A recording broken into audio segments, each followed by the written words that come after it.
Hey y'all, welcome back to Watch Mo React. If you're new here, I'm Mo. On this channel, I share my thoughts, my opinions, of course reacting to a variety of genres on television, from reality TV to anime. I love me some anime. To drama series. I watch it all and I have a good time. I do, and I hope you all will as well. It's been a while, but it has been my intention to catch up on season 6 of Love is Blind. I think this experiment is so interesting. Of course, people can blindly fall in love, but I think that when that happens, you know, it's like a miracle, okay? Especially in this day and age, between social media and a person's vanity and pride and people's ego and just not being ready for it, not being in a place for it. I feel like it is a harder thing to occur, but it's possible. Now, if you haven't guessed, I am not a relationship expert, okay? But I think I have a good eye for situations. So I'm going to be sharing my thoughts and recapping on some things that I noticed in episode 2 of Love is Blind. Now, my opinions are my opinions, and I am not in any way judging the cast members. I'm just sharing what I thought about what happened. So, as I mentioned earlier, I have fell behind on Love is Blind. I have no idea. I know the season is over, but I have no idea how the relationships turned out between the cast members. I've avoided all social media postings about season 6, so I am completely going into this blind and catching up on the season. So I thought about how I wanted to recap on the episode and go over my thoughts. I took a whole bunch of notes. Okay, so what I'm going to do is I'm just gonna go couple by couple that were focused on in episode 2 to share my thoughts, okay? So let's start with Jeremy and Laura. My initial thoughts on Jeremy is that he seems really cool and laid back. I love the vibe that I get from him. He just seemed real chill. He continues to talk with Laura, and I'm still feeling them out, but they seem to conversate well. They talked about what they like and don't like in the habits of partners, you know, making sure that when you're in a relationship with someone that you're not like, I don't want to be someone's parent, right? Like, there's things that we need to agree upon about how we want to run our household, right? So they talked about that. Number one rule, dishes have to be out of the sink before I go to bed. Yes! Like, absolutely not. Yeah, that's disgusting. I'm getting all hot and bothered over here with this conversation. Okay. But where my boy almost messed up, okay, not almost, he kind of messed up, is when he entered the room to, you know, chat with Laura, he called her by a different name. I know who I'm talking to, actually, too. Take a guess. What's up, Sarah? What? Why would you guess if you're, like, not 100%? I'm never 100%. I know who this is. You do not. I do. Hopefully in the next episode he can recover from this. Again, my initial thoughts on Jeremy and Laura are, I think that they conversate well, but I'm still trying to feel out the chemistry between the two. I haven't gotten a clear vibe on those two. Moving on to Jeremy and Sara Ann, I felt a bit more chemistry between these two. During their conversations, they talked about what the day-to-day could look like for them outside of the pods. Wake up, we could go to the gym, we could do breakfast, we could run errands together.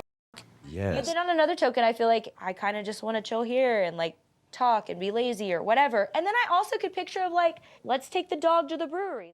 So there's a lot to be seen, right? But I just, between Sara Ann and Laura, I just see a bit more chemistry with Sara Ann. With Johnny and Amy, I definitely see an emotional connection there. Like, I see the potential for, you know, a connection there. What I don't see though is the physical togetherness, if that makes sense. So I know this is called Love is Blind, right? But they blind to each other. They can't see each other. I can see them, right? So initially looking at them as a couple, I don't really see them being together. Like, I don't know. I don't know these people, okay? I don't know these people. I don't know their life stories, what they like, what they don't like. But initially, like, I don't know what Amy's type is. But I don't know if Johnny is Amy's type. As bad as that sound. I just don't, I feel like I'll try to explain myself, cause not to come across as like being mean or anything, but I don't see them together physically as a couple.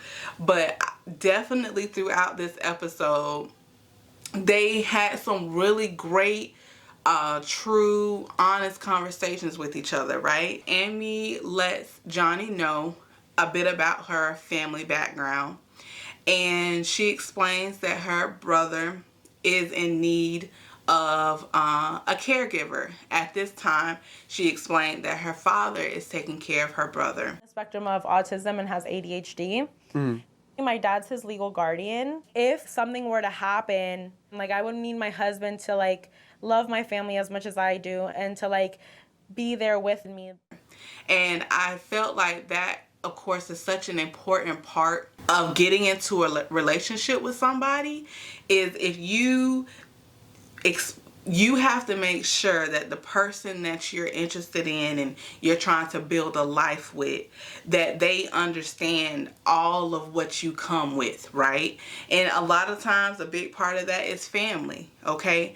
Obligations with parents and children and close family members. You want that person to hopefully understand what you need or may need from them, and to make sure that they understand the situation and that they're going to be there to support you in it. I felt like Johnny responded very well to what she expressed.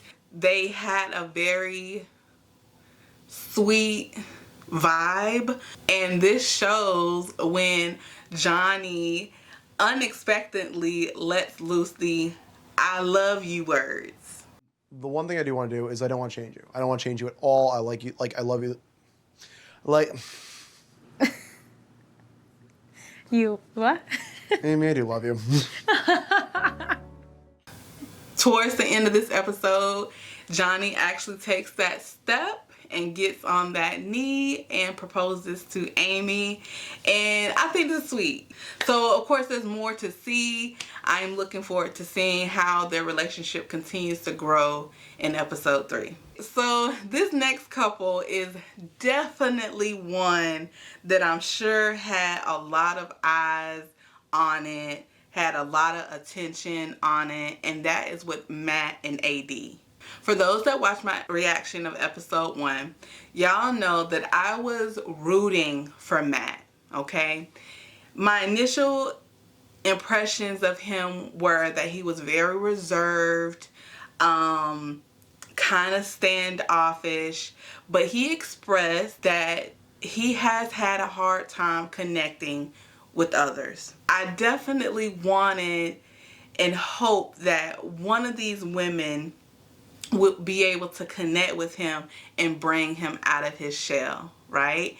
And he seemed to, in episode 1, to really connect with AD. Like, she seemed to be able to help him open up and for them to talk. And he did seem eager when they would meet in episode 1, like ready to talk and everything. So it was really surprising at the end of episode 1 when AD overheard Amber discussing what she talked to Matt about, and Matt has said, from what they showed, okay, it seemed Matt had been talking to Amber and relaying things to Amber the same way that he did with AD. There's nothing wrong with having more than one connection, okay? That's the point. Like you're trying to build connections and seeing which one might be a true match. So there's nothing wrong with that.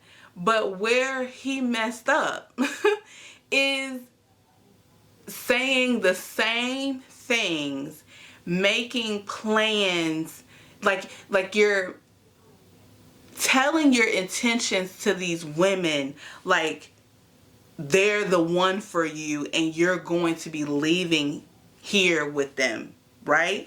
And you're saying the same things to both of these women, and that ain't cool. It ain't cool at all. You know what he said to me yesterday?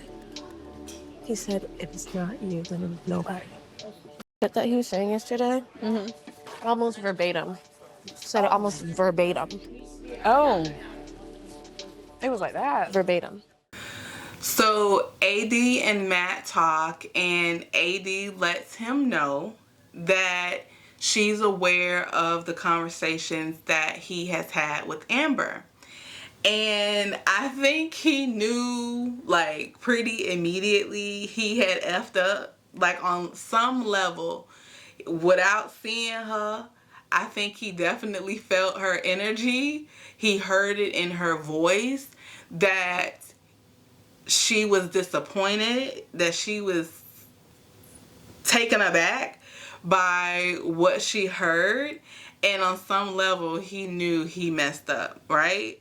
And he proceeded to ask her, you know, well, how do you feel about me? Or how, this is not verbatim, y'all. Okay, go back and watch the episode yourself.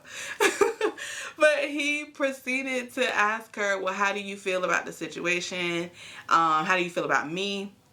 And she let him know that, you know, she still likes him, that she's still interested, but the girl wants, the woman, I should say, the woman wants to know why you would be speaking, you know, relaying the same things to Amber as he did with her. I like you a lot. And I've been thinking about you all day. Like, thinking about you before I went to bed. Our conversations, like, they mean so much to me. I think about you all day, too. My feelings have not changed for you. And I don't really feel like he gave the greatest explanation. I don't even really think he gave an explanation. Like, from what they showed us, right?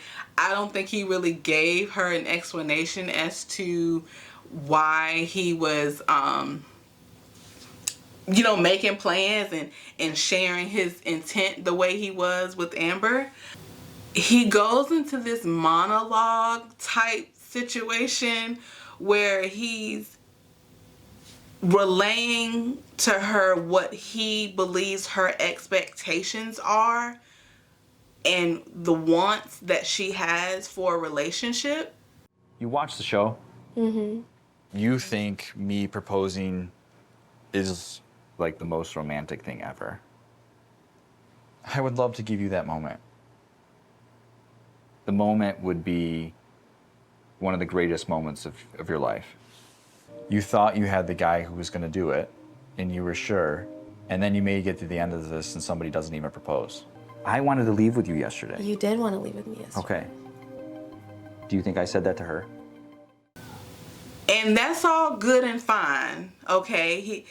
That shows that he was listening to what she has talked about and what she wants in a relationship, and he just reiterated what he understands about what she wants. But at the same time, what I think AD was trying to gather from this conversation is, what do you want, Matt? Right? How do you feel about me? What do you want for yourself? Do you want to continue to explore a connection between me, AD, or Amber, right? And I don't see that he gave her that. He almost kind of turned it around on her. I kind of think he was also trying to give himself time to think about what he was going to say and how he was going to address the situation. But he was definitely, to me, kind of playing on her emotions, because eventually he seems to kind of turn the tables in the conversation, because he's like, I don't think I can give you what you want. I feel like he felt the disappointment from her. He knew he had messed up. And I also feel like he also really wanted to pursue something with Amber. And I feel this way because he kept sniffling during this conversation. Also really, really wanted to go through this journey. I felt like it was kind of being like played with a little bit. Okay. You're sniffling. Are you like sick or are you crying? To me, if he really wanted to pursue something with AD, he would have said that. He would have been explicit in that. And I didn't get that during this episode. He just seemed to kind of, again, monologue as to what he felt she wanted and how he felt that she would feel about certain things he would do for her. And again, it was kind of confusing. Like, no, tell her how you feel about her. Tell her what you want for you guys if you see yourself with her and I don't think he gave that at all. It was also weird when he mentioned like America is watching. They do love a good underdog, and they do love comebacks. I think I now got the entire country of America on my side. I know that you are thinking about the lights and the camera and the action. Like, yeah, America is watching. We see you, we see y'all. But what we got to do with anything right now, okay? Forget the cameras, forget America. In this moment, you need to be relaying to AD what you do or what you don't want. And again, I feel like he just kind of turned it around and put it on her as to, I can't give you what you want. I just don't like the way that you sound today. I don't think you really want to do it with me. Just be honest with me, please. Y'all, I definitely was disappointed in this development. I definitely, for episode one, I was rooting for them too. Like, I was like, oh, I can see this pairing. And I don't think it's meant to be. I know Amber left. I know sometimes after, they get back to their cities that they'll meet up and stuff like that. So maybe he will try to reconnect with Amber at some point, but I don't see anything further with him and AD. On another note regarding Matt, I don't know if this was just the production team playing up on this. Would you like a sandwich? No. Matthew, your book is here, sir.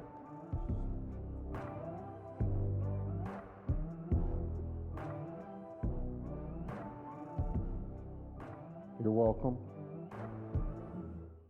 But there were a lot of different shots, scenes with Matt in the dorm with the guys, and he comes across in the dorm as, again, standoffish, that he's not really interacting with the guys, conversating.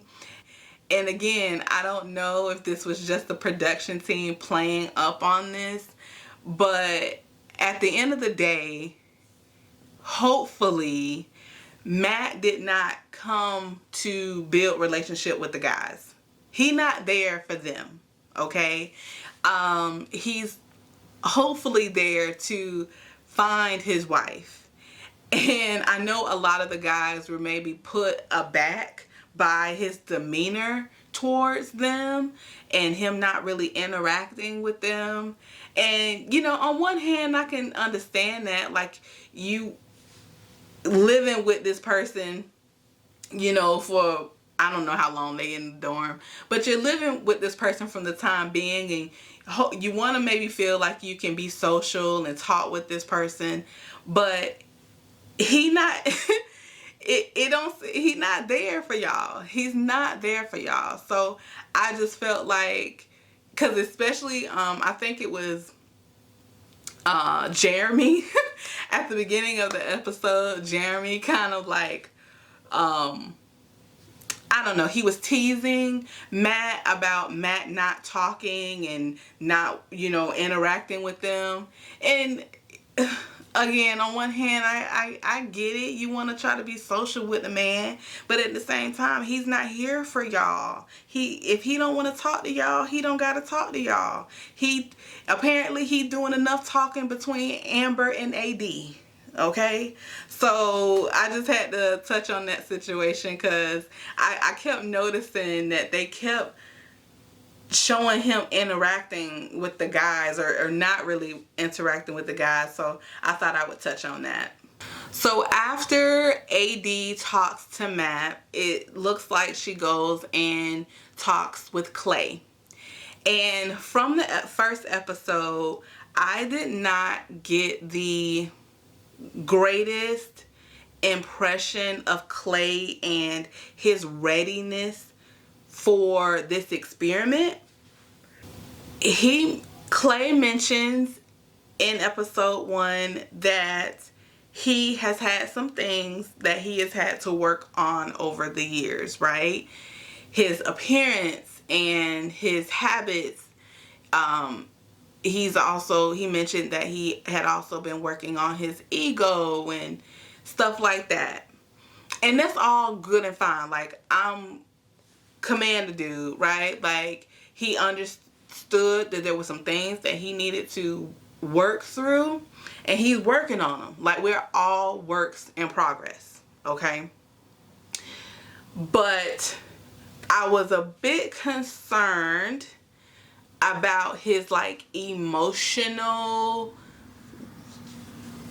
readiness for this experiment, for this potential partner, this potential wife. And that was confirmed when I saw this. My father just passed away, and he was like, oh, if I do propose to you, like, I would want to ask for his hand. Are you not feeling me or you are? Because what you just told me has nothing to do with me. Well, what love triangle am I in? We could have that transparent convo. I just was not surprised by him reacting this way. If she wasn't feeling him, she would not be there sharing how she's feeling, okay? She would not be looking to you to be there for her if she wasn't feeling you. At some point, I do feel like he realized he was being a bit aggressive in his response, because she also ended up like apologizing for sharing how she felt, and I don't feel like she should have done that. Like, she shouldn't have done that. Like, feel how you feel, okay? And if he can't be there to receive how you're feeling,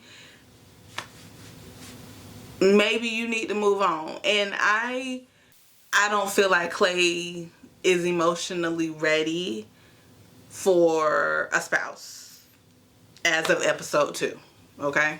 On another note, with AD and Amber, I just wanted to touch on that I appreciated how, you know, AD eventually shared with Amber that she was aware, that she overheard what Amber and Matt had been talking about. And I genuinely feel that Amber was shocked. She had no idea. And her learning that Matt had been making plans with AD in the same way he was making plans with her, that she was upset. I feel like both of these women were wholeheartedly disappointed in the developments that occurred with Matt.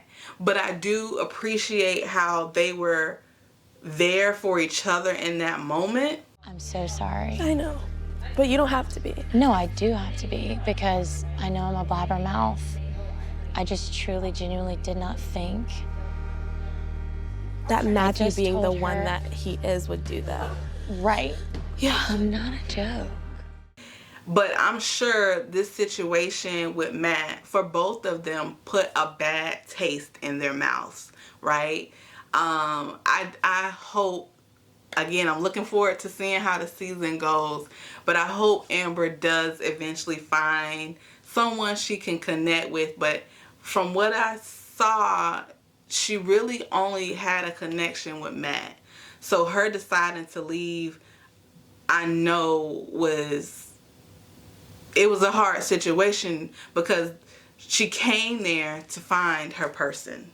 Moving on to this next couple, Brittany and Kenneth are definitely a couple that I'm excited to see more of. They both seem super sweet and genuinely like sure of what they want.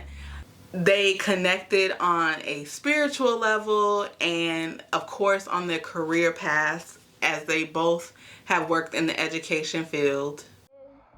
I'm happy to hear your voice. Brittany used to be a teacher. I'm currently a principal.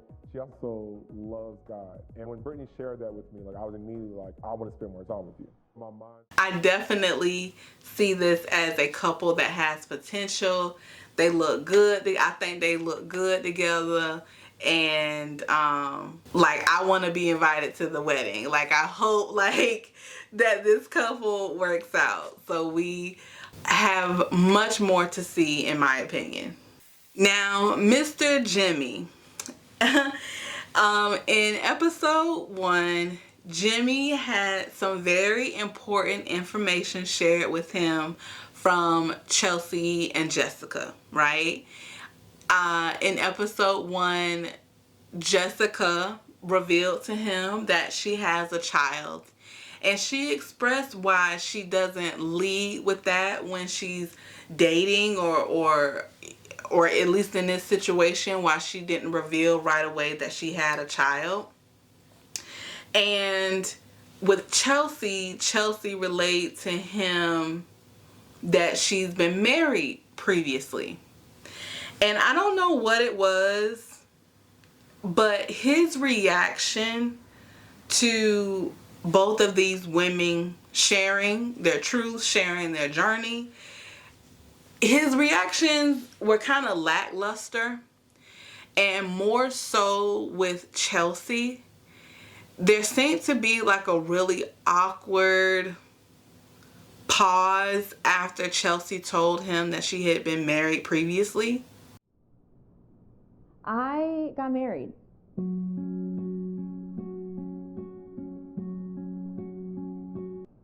Yeah, I just have had a lot dumped on me today. And I'm just trying to figure out how to change the subject. I don't know.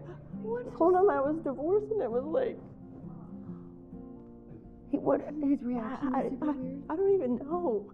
And I couldn't help but agree with her that his reaction, his lack of reaction, and just of course we can see how he looked.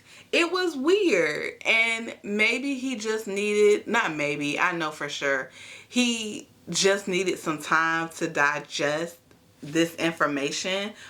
I feel like most, besides the tears that she shed about his reaction, I feel like there's a lot of laughing coming from her, but I didn't really see any like real conversations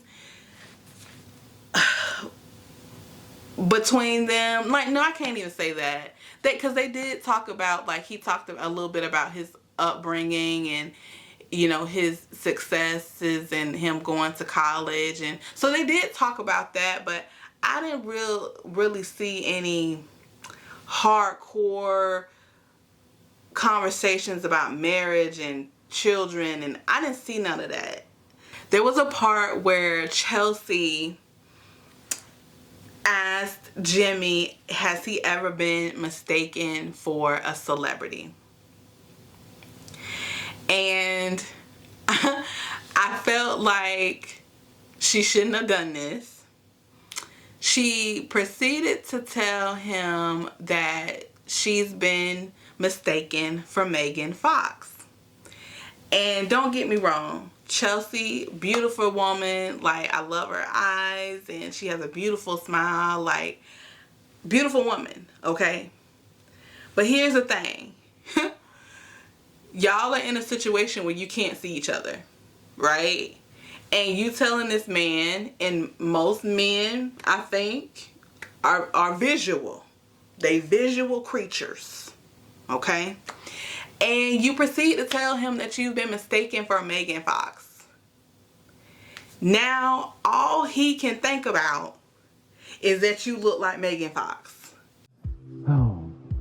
Listen, buddy. What'd you say?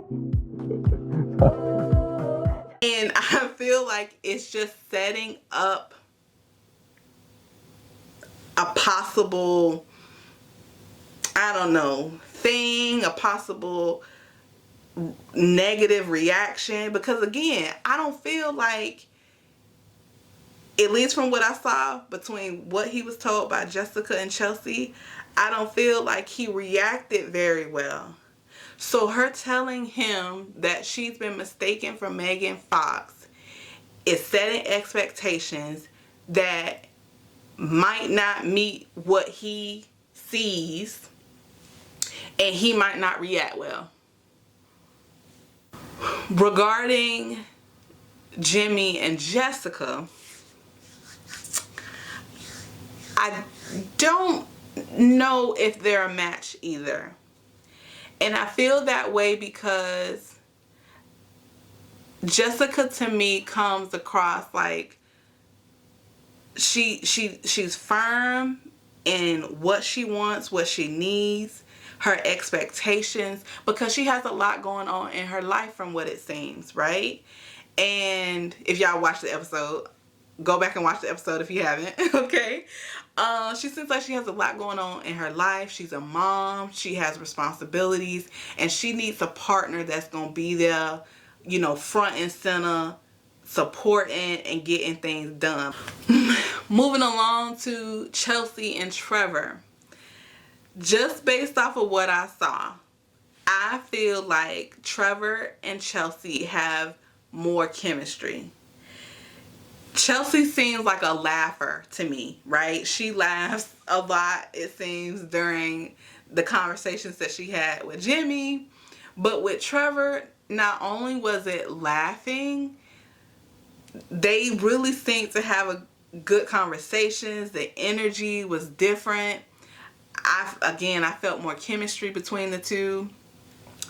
And so much so that she was able to pick up on what the man looks like, and she's never seen him. Long hair, short hair. I'm going with short. But I could be very surprised. You might have like a mullet.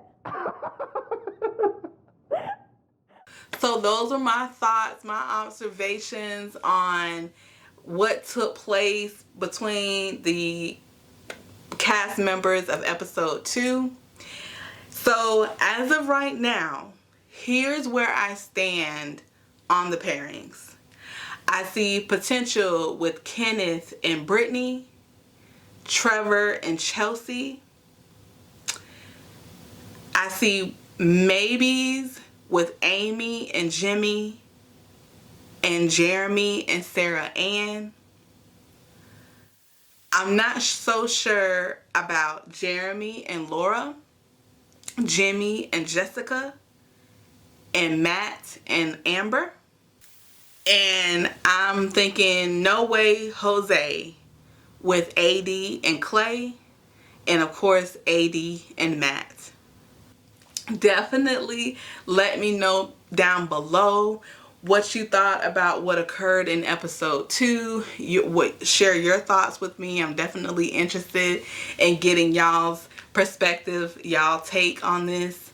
Again, I have no clue what has transpired with the couples, how the season ended. Don't forget to like, comment, share, and if you're new here, go check out some of my other videos. And if you like the vibe here, if you like the energy here, please subscribe. I appreciate all your support. Until next time, you guys, be blessed, be safe, and enjoy the rest of your day.